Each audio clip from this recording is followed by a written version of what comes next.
What's going on, my friend? It's Jeff Newport from ChasingStrength.com. And in today's video, we are going to discuss the 1/3 rule for strength training and why it's important for you to know this rule. Okay, so let's dive in. I was talking to a new friend the other day about men's fitness, particularly for those of us over 40. Now, he's a white collar guy, corporate type, and he's got 5 kids, and he hates strength training and he only does cardio. Well, we were talking about the importance of strength training for guys our age, most of which he didn't know. I'll get to that in a moment. But first, his biggest reason for not strength training, he didn't have the time, right? Very common, right? Very common complaint or excuse or reason, whatever you want to call it. Okay. Like most guys, he thought that workouts had to be long and grueling like they were when we were in our late teens and early 20s in order for them to be effective. I told him that's just not true. It's totally not necessary. In fact, I told him that most of my clients and customers work out and train about 1/3 of what they thought they needed. 20 to 30-minute sessions 3 times a week is about average for most.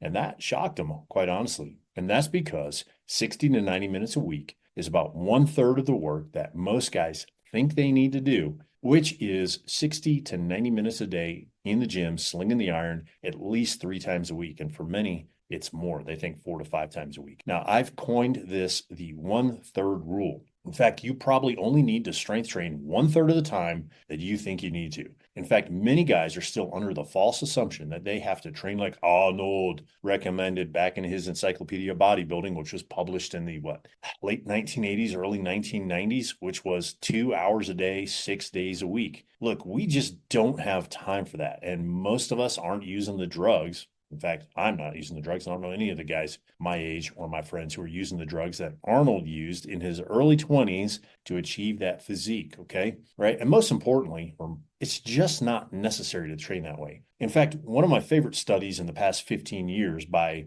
I believe this gentleman's name is Hedden, H-E-D-E-N, and his colleagues, published in the March 2011 European Journal of Applied Physiology. We'll put the link up here if you want to check it out, right? He and his colleagues noted that when subjects were put on a simple resistance training program, 10 exercises full body for either 1 or 3 sets, they found that the post-exercise energy expenditure, in other words, the number of calories or the amount of calories, whatever the correct grammar is here for you grammar Nazis, right? They measured the post-exercise calorie burn over 24, 48, 72 hours post-workout. Now, here's what they found, right? Both groups showed an elevated metabolism of around 100 calories per day. Okay. So let's take a look at that again, just in case it didn't sink in the first time, because I had to read it a couple of times when I first saw it, right? One group did 1/3 of the work of the other group and still burned the same amount of calories post-workout. All right. So what does this mean for us? It's not necessarily how long you train. It's what you do when you train and how you do it. Again, I've coined this term, the 1/3 rule. Okay. I was also telling my friend that men over 30 lose 10% of their lean muscle mass per decade, which means that technically, if you weighed 190 pounds at age 30, you could lose 40 pounds of muscle by the time you were 70, by the time you were 70, okay, and still weigh the same on the scale. All right. Now, I don't know if you've ever noticed this, but this is why old men typically look like Christmas trees. Okay. They're shaped like this.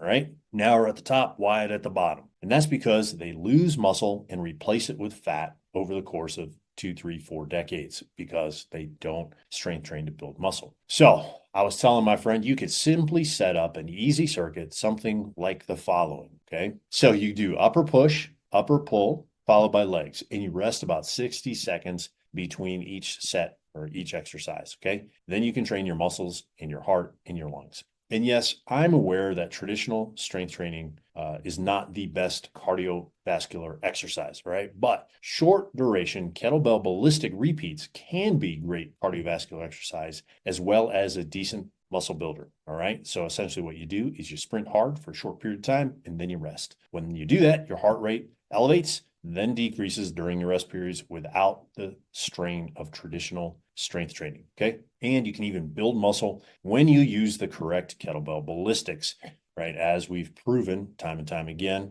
and my customers report to me over the past 20 plus years. Okay. So those ballistics, snatch, clean, and push press and clean and jerk. All right. Swings, What about them? Well, they're okay, but they have a shorter range of motion, so they don't elicit as much of a muscle building response as the exercises I just mentioned, okay? So look, the point is you don't have to carve out huge swaths of time from your overstuffed schedule to get back in shape, get in good shape even, and stay in shape. You can strip off fat, you can get stronger, and you can even build a fair amount of muscle in just, right, air quotes, just 20 to 30-minute sessions a week. Now, look, yeah, you can use 40 to 45-minute sessions if you want to and you have the time, okay? But that doesn't necessarily fit into the 1/3 rule. And better yet, these shorter sessions really are all you need to stimulate the change you're looking for, simply because your ability to recover isn't the same as it was in your 20s, nor do you have exogenous help from drugs, steroids,